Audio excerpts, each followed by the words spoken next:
uses para tu gloria. En el nombre de Jesucristo. Amén.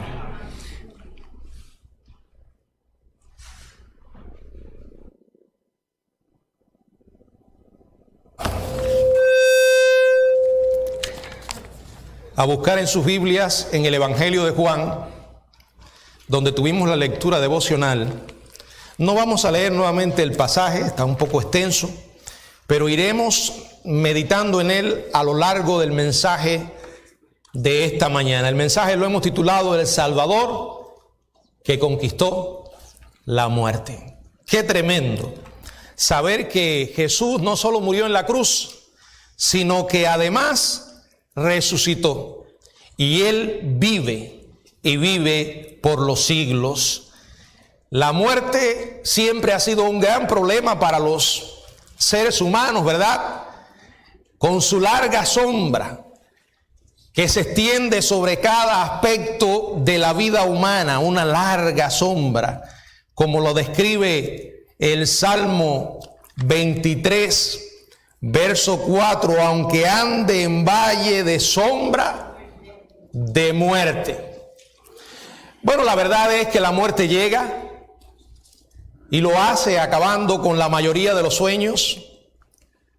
Se burla de sus esperanzas, llena al hombre de miedos. Las personas han buscado desesperadamente y sin éxito durante siglos escapar de la muerte. Pero nadie puede engañar a la muerte.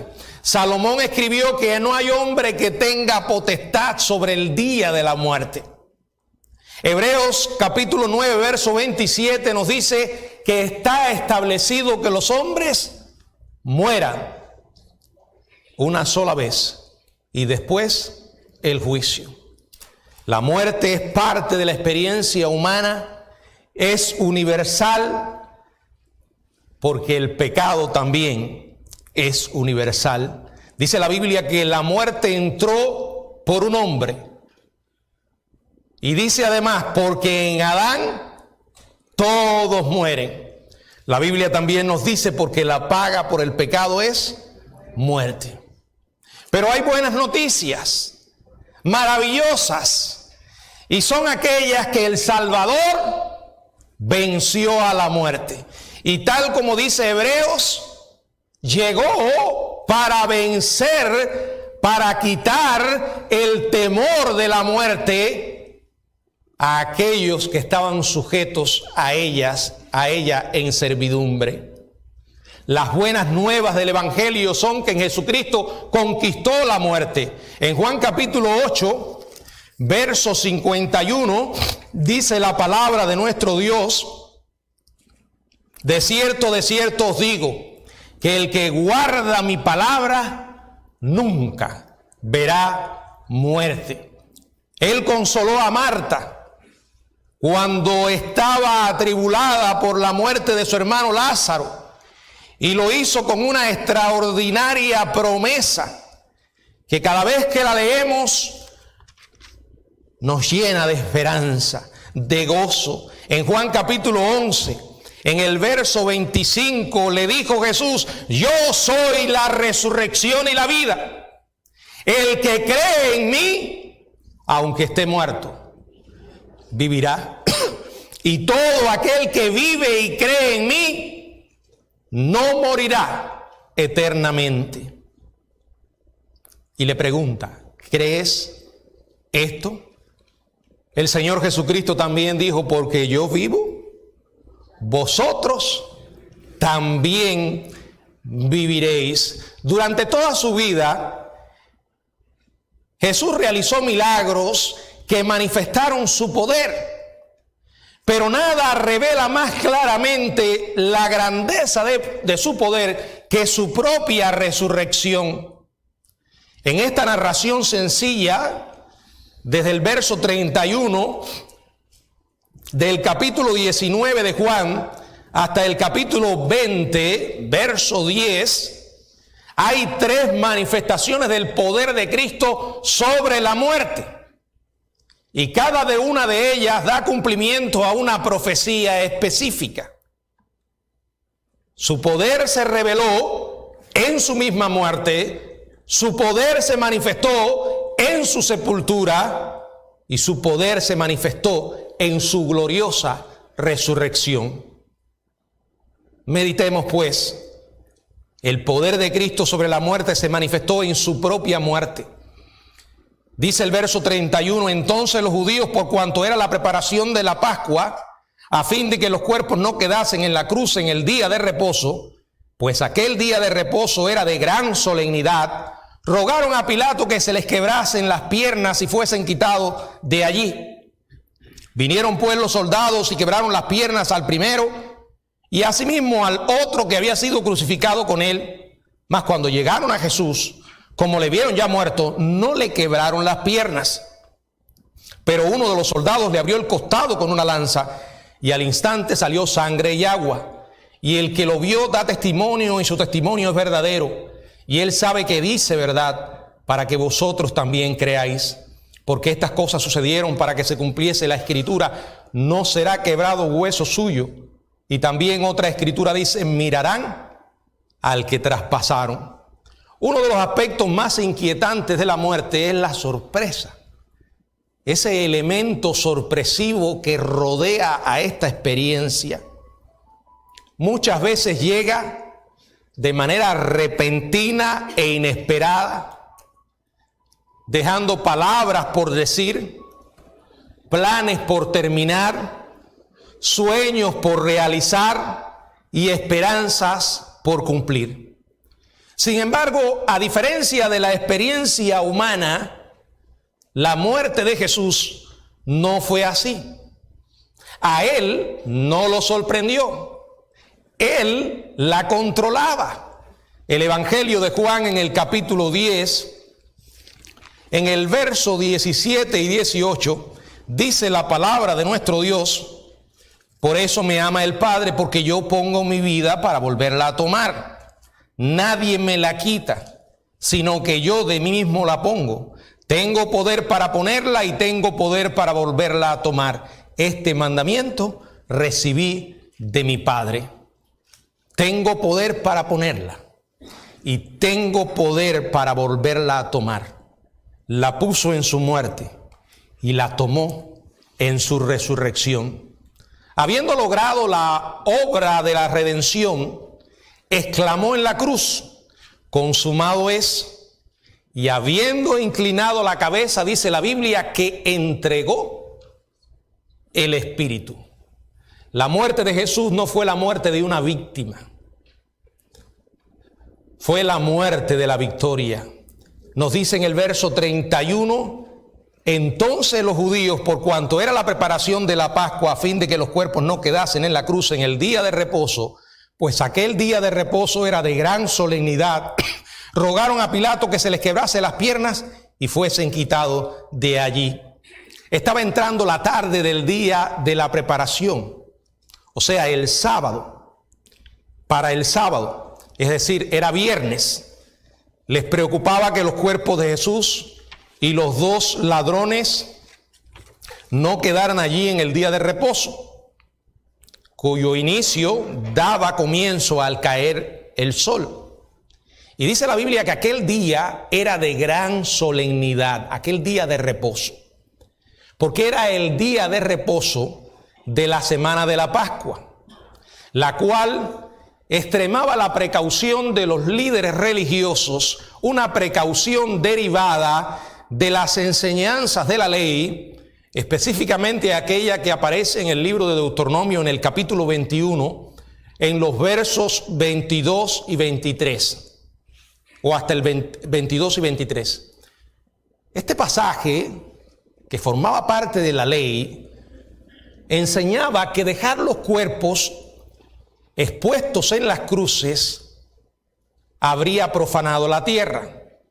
Ahora piensen por un momento que nada como la preocupación legalista y perniciosa de estos líderes religiosos, ilustrada en esta actitud, en que estaban tan preocupados por las minucias de la ley, mientras al mismo tiempo mataban al autor de la ley, mataban a aquel en quien se cumplía la ley. Después de que Pilato concedió la petición de los judíos, dice el verso 32, vinieron pues los soldados y quebraron las piernas al primero, y asimismo al otro que había sido crucificado con él. Mas cuando llegaron a Jesús, como le vieron ya muerto, no le quebraron las piernas. Pero uno de los soldados le abrió el costado con una lanza, y al instante salió sangre y agua. Estos soldados eran expertos en determinar la muerte. Eso era parte de su trabajo. No tenían nada que ganar mintiendo sobre la muerte de Jesús. El testimonio de ellos y el testimonio del centurión, según Marcos 15, eran prueba irrefutable de que en efecto ya Jesús estaba muerto. No fue que estaba en coma y luego revivió en la fría tumba, como afirman algunos escépticos que niegan la resurrección de Jesús. Al entregar su vida como Jesús lo hizo, el Señor aseguró que los soldados cumplieran la profecía. Hay dos profecías, una en Éxodo capítulo 12, verso 46, y la otra aparece en Números 9:12. Ambas profecías enseñan que no debía quebrarse los huesos, ningún hueso del Cordero Pascual. Jesús era el cumplimiento perfecto de dicho Cordero, el Cordero de Dios que quita el pecado del mundo. Y como tal, no podía tener hueso roto. Más allá de esa imagen está la profecía del Salmo 34, verso 20, donde podemos leer las siguientes palabras: Él guarda todos sus huesos, ni uno de ellos será quebrantado. A esta profecía se refería Juan cuando escribe en el verso 36 de Juan 19, porque estas cosas sucedieron para que se cumpliese la escritura: no será quebrado hueso suyo. Su muerte temprana también llevó a que lo traspasaran con la lanza para asegurarse de que estaba muerto. Aquel acto inusual de perforar el costado de Jesús era también para cumplir otra profecía. En Zacarías capítulo 12, verso 10, encontramos otra profecía. Zacarías capítulo 12, verso 10 dice: y derramaré sobre la casa de David y sobre los moradores de Jerusalén espíritu de gracia y de oración, y mirarán a mí, a quien traspasaron. Aquí está hablando Jehová, el Jehová del Antiguo Testamento. Y mirarán a mí, a quien traspasaron. Juan 19 dice que se cumplió la escritura: mirarán al que traspasaron. El hecho de que Dios dijera: me mirarán a mí, a quien traspasaron, es una evidencia irrefutable de que Jesús era Dios en carne. Dice además la Biblia que cuando ocurrió esto, dice la palabra, para que estas cosas se cumpliesen, no será quebrado hueso suyo. Y también otra escritura dice: mirarán al que traspasaron. Mirarán al que traspasaron. Algo que sucedió, como dice el verso 34, y al instante salió sangre y agua, cuando le hieren el costado Este detalle se ha discutido mucho. En cualquier caso, el testimonio de Juan, un testigo ocular, porque dice que lo vio, da testimonio y cuyo testimonio es verdadero, es una evidencia más de que Jesús ciertamente estaba muerto.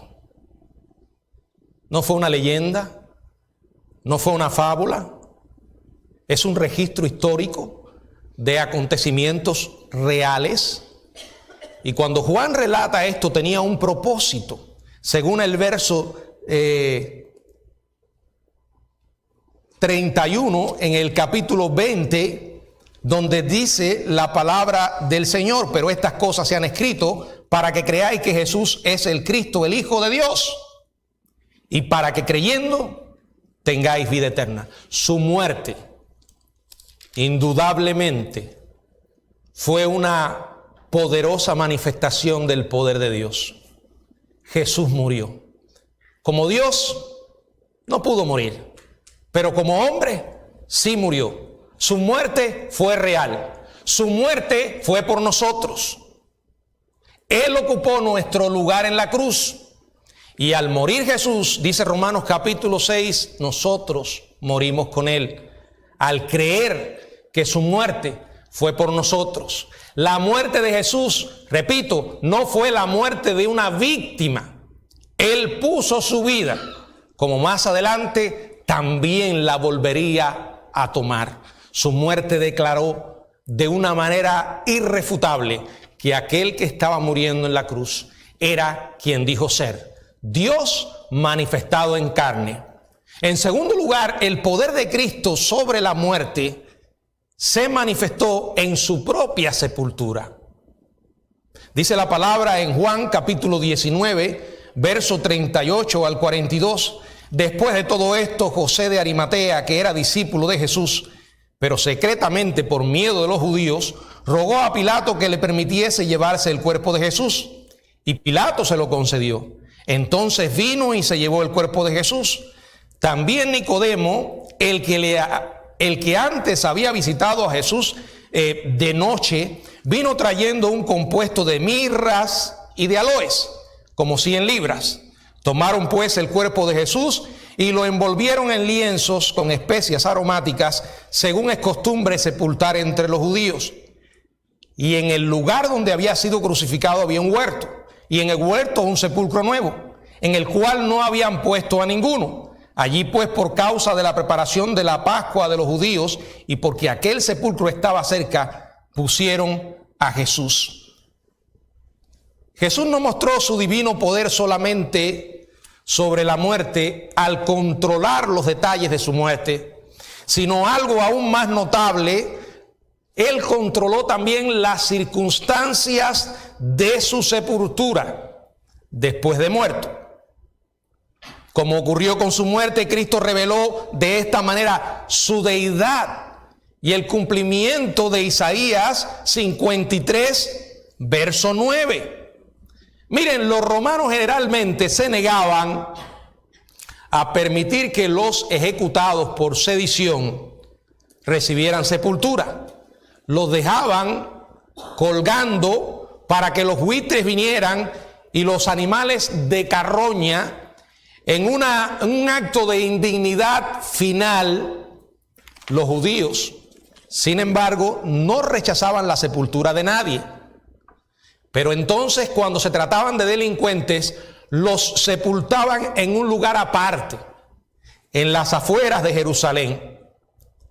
Pero aún si no los sepultaban con los delincuentes comunes, ¿cómo iban a enterrar a Jesús con un rico? Él no era de una familia adinerada. Los apóstoles no eran ricos. La respuesta es la que nos da la Biblia. El Dios que se mueve en la experiencia humana y es capaz de mover los corazones humanos, movió el corazón de José de Arimatea. La Biblia nos dice en Mateo 27, verso 57, que José era rico. En Marcos 15, 43 dice que era un miembro del Sanedrín, un miembro prominente. Era además, según Lucas 23:50, un hombre bueno y justo. Y además esperaba el reino de Dios, según Marcos 15:43. Era discípulo de Jesús, aunque dice la palabra secretamente, por miedo de los judíos. El apóstol Juan presentó a José de manera positiva en vista de su valentía al pedir a Pilato que le permitiese llevarse el cuerpo de Jesús. Antes podemos decir que había manifestado un poco de miedo cobarde y pecaminoso por temor a perder su prestigio, su poder, su posición. Esto mientras el Señor estaba vivo.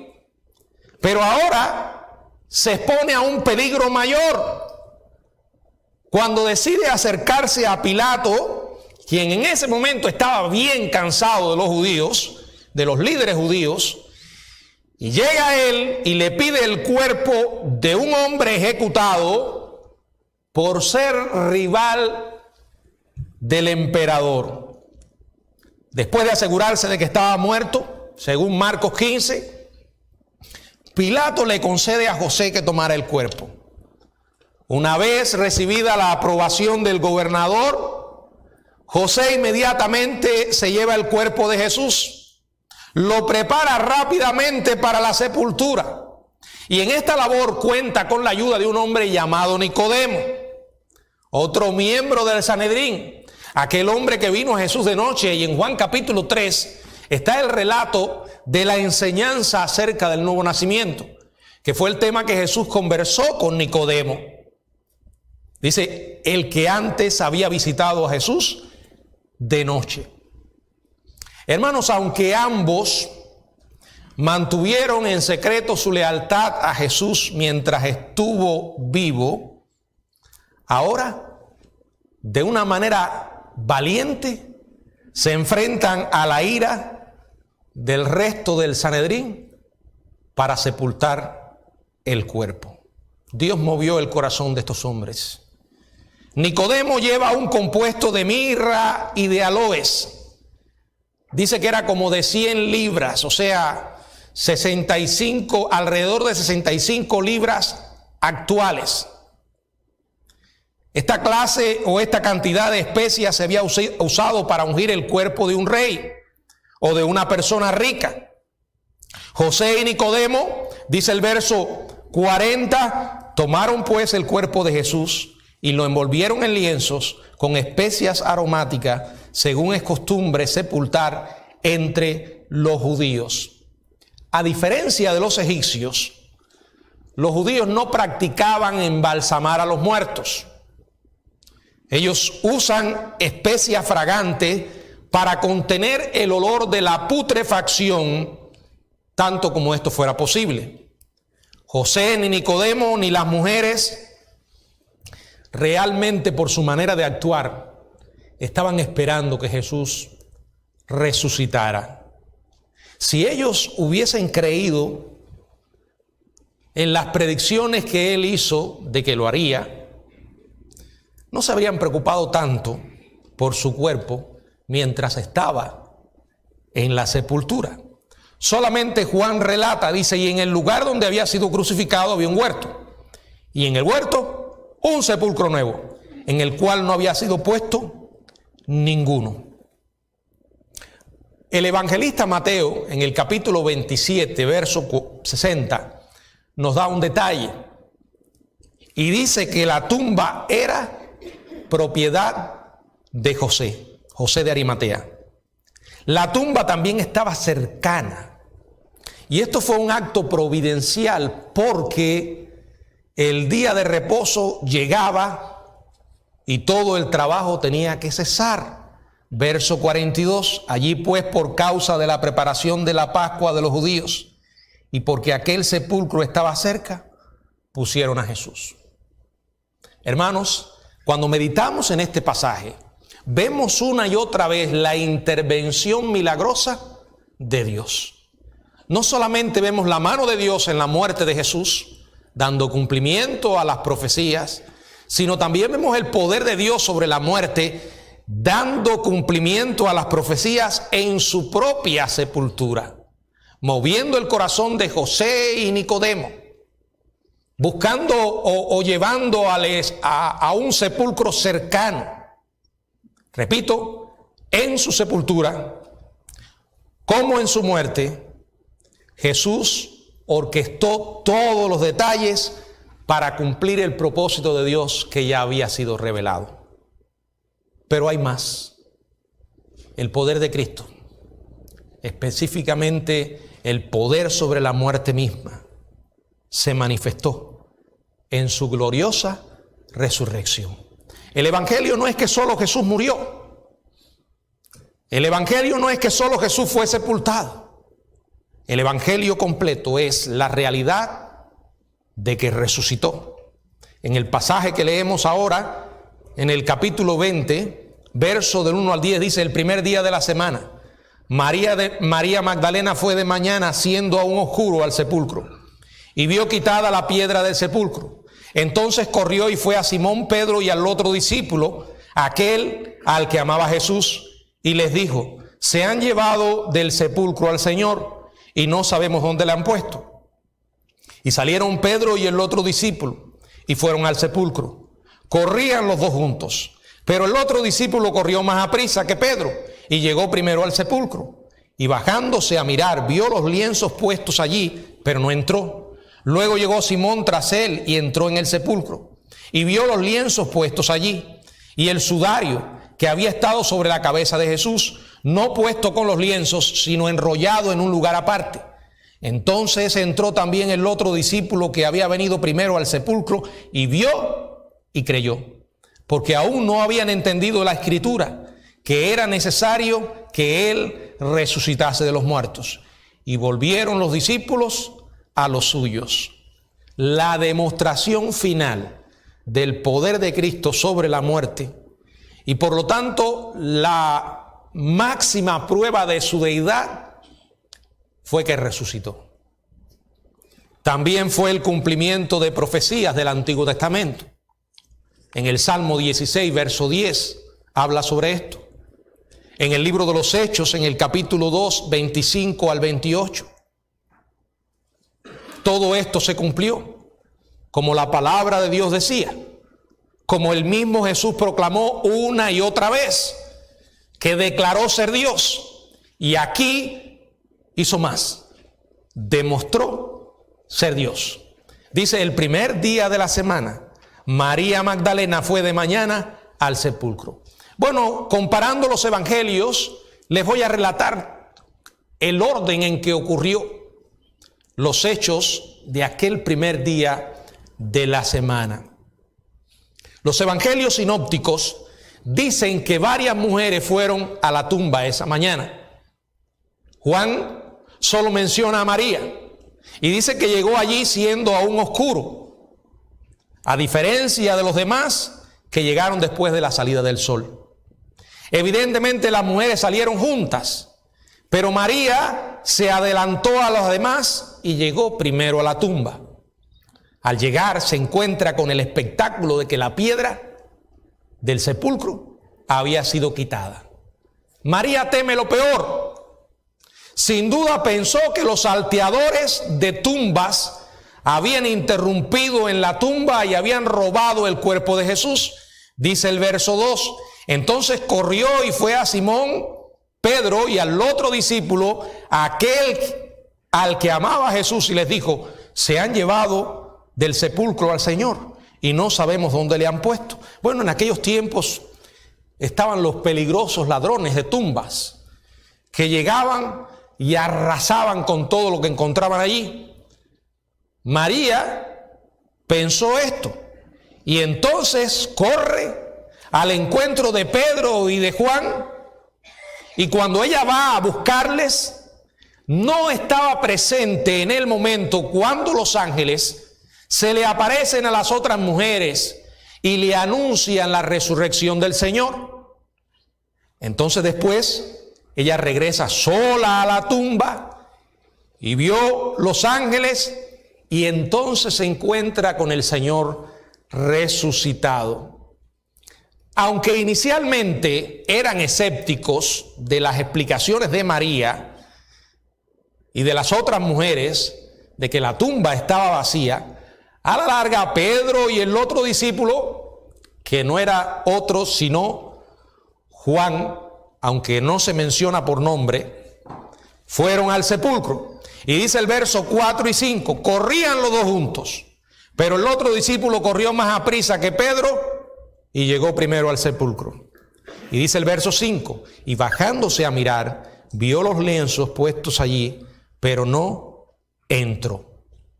El miedo a lo desconocido, o que a algo terrible hubiera ocurrido al cuerpo del Señor, como María temía, le impide entrar. Sin embargo, Pedro, como siempre, el hombre que le sobraba energía, no tenía esos miedos. Y tan impetuoso como era su estilo, llega detrás de Juan y se dispara para adentro. Entra en el sepulcro y lo que ve fue extraordinario. Primero, el cuerpo de Jesús no estaba por ninguna parte. Pero hay un detalle.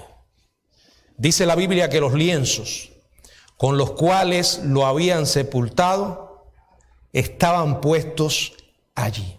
Bueno, los lienzos eran aquellos componentes que envolvían el cuerpo del que había muerto. ¿Se acuerdan de Lázaro? Lázaro necesitó ayuda para quitarse esa mortaja de encima después que resucitó. Juan, en el capítulo 11, verso 44, el Señor tuvo que decir, desatadle y dejadle ir. Pero Jesús ya tenía un cuerpo glorificado y como tal no necesitaba ser desatado. Lo que Jesús hizo fue atravesar los lienzos, tal como en poco tiempo atravesaría una pared para entrar en un cuarto cerrado. El Evangelio de Juan, capítulo 20, verso 19 y verso 26, relata la historia. Dice que estaban los discípulos reunidos con las puertas cerradas por miedo de los judíos. Y allí se aparece Jesús con un cuerpo glorificado. Un cuerpo semejante al que tú y yo tendremos en la resurrección. Un cuerpo que no puede ser detenido por nada material. Incluso dice el verso 7, y el sudario que había estado sobre la cabeza de Jesús, no puesto con los lienzos, sino enrollado en un lugar aparte. Bueno, este detalle muestra una tumba ordenada. No era el lugar de un asalto, de un robo. No era el escenario de un delito producido por los salteadores de tumba. Ningún ladrón se toma trabajo para dejar los lienzos. Y menos el sudario en esa posición. Los salteadores difícilmente se habrían tomado el tiempo de enrollar el sudario y en su prisa habrían dejado esparcidas las prendas por toda la tumba. Más probablemente, ni siquiera habrían quitado los lienzos, pues habría sido más fácil transportar el cuerpo mientras estaba envuelto. Trata de imaginarse un cuerpo que usted intenta mover de un lugar a otro, allí el muerto. Pero esto fue totalmente diferente. Los ladrones tampoco hubieran dejado los lienzos porque estos lienzos tenían especias muy costosas. Y acuérdense que en aquellos tiempos, estos salteadores, estos ladrones, se lo llevaban todo. Bueno, la historia suele repetirse. En algunos países, con tristeza lo digo, han regresado los salteadores de tumba. Especialmente en un cementerio llamado el cementerio de Colón. Ya saben de qué estoy hablando, pero no solamente en el cementerio de Cobán, estoy hablando de la isla de Cuba, que tristemente, debido a la miseria que vive el país, la gente asalta las tumbas. Bueno, en aquellos tiempos era algo similar. No habrían dejado las mortajas, se la habrían llevado. La presencia de la mortaja en la tumba también demuestra que la historia inventada por los líderes judíos, en Mateo capítulo 28, del 11 al 15, esa historieta de que los discípulos se robaron el cuerpo, era falsa. Ellos llegaron mientras nosotros estábamos dormidos y se lo llevaron. Bueno, si estaban dormidos, ¿cómo sabían que fueron sus seguidores? ¿Cómo lo sabían? Era ridícula. Si habían robado el cuerpo, ¿por qué los discípulos habrían de desenrollarlo quitándole la mortaja y las especias que lo cubrían? Pero miren lo que dice la palabra.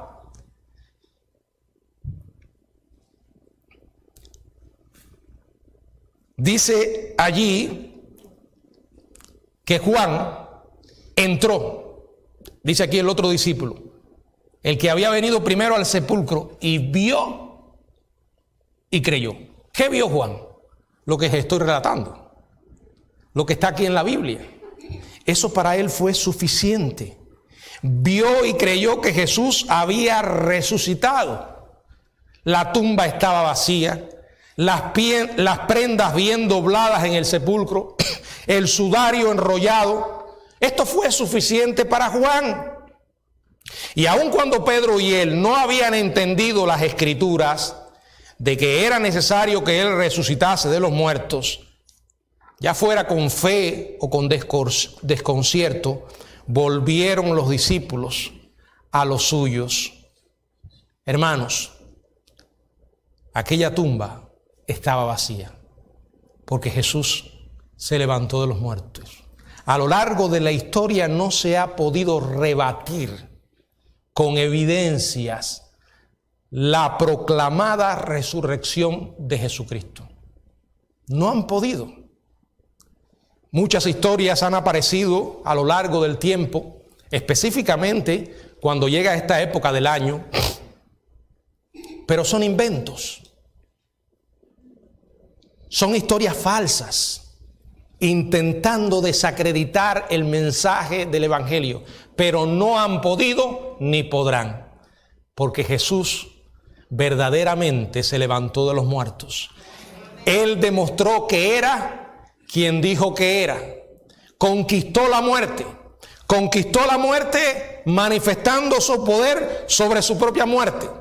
Conquistó la muerte manifestando su poder sobre su propia sepultura. Y conquistó a la muerte, manifestando su poder sobre su resurrección. Él vive. Y la mayor evidencia de que el Señor está vivo es que nos ha salvado. Un día creímos en ese evangelio, porque ese es el evangelio. Ese es el mensaje de salvación. Esas son las buenas nuevas que el mundo necesita escuchar, las mismas que tú y yo escuchamos una vez. Como dice 1 Corintios capítulo 15, que conforme a las Escrituras murió por nuestros pecados. Conforme a las Escrituras fue sepultado. Y conforme a las Escrituras resucitó. Y se le apareció a muchas personas. Y dice además Pablo, de los cuales muchos duermen y otros todavía están entre nosotros. Como diciendo, si quieren comprobar, búsquenles y pregúntenles a ellos. El hecho más extraordinario de la historia humana ocurrió aquel primer día de la semana. ¿Es Jesucristo tu Salvador? Si no lo es, ¿qué esperas? Pídele ahora a Dios perdón por tus pecados. Porque esa fue la razón por la que Jesús murió en la cruz. Él ocupó tu lugar y el mío en esa cruz. Recibe por fe su sacrificio. El sacrificio completo, total. el sacrificio consumado, como Él mismo dijo en la cruz, al que Dios ofreció su sello de aprobación levantándolo entre los muertos. Él está vivo. Él puede ser tu Salvador si tú te arrepientes y le pides perdón y lo recibes en tu corazón por la fe. Él puede cambiar tu vida, llenarte de esperanza y darte la herencia de la vida eterna. Hazlo ahora. Habla con Él. Pídele perdón. Recíbelo en tu corazón. Que el Señor nos bendiga.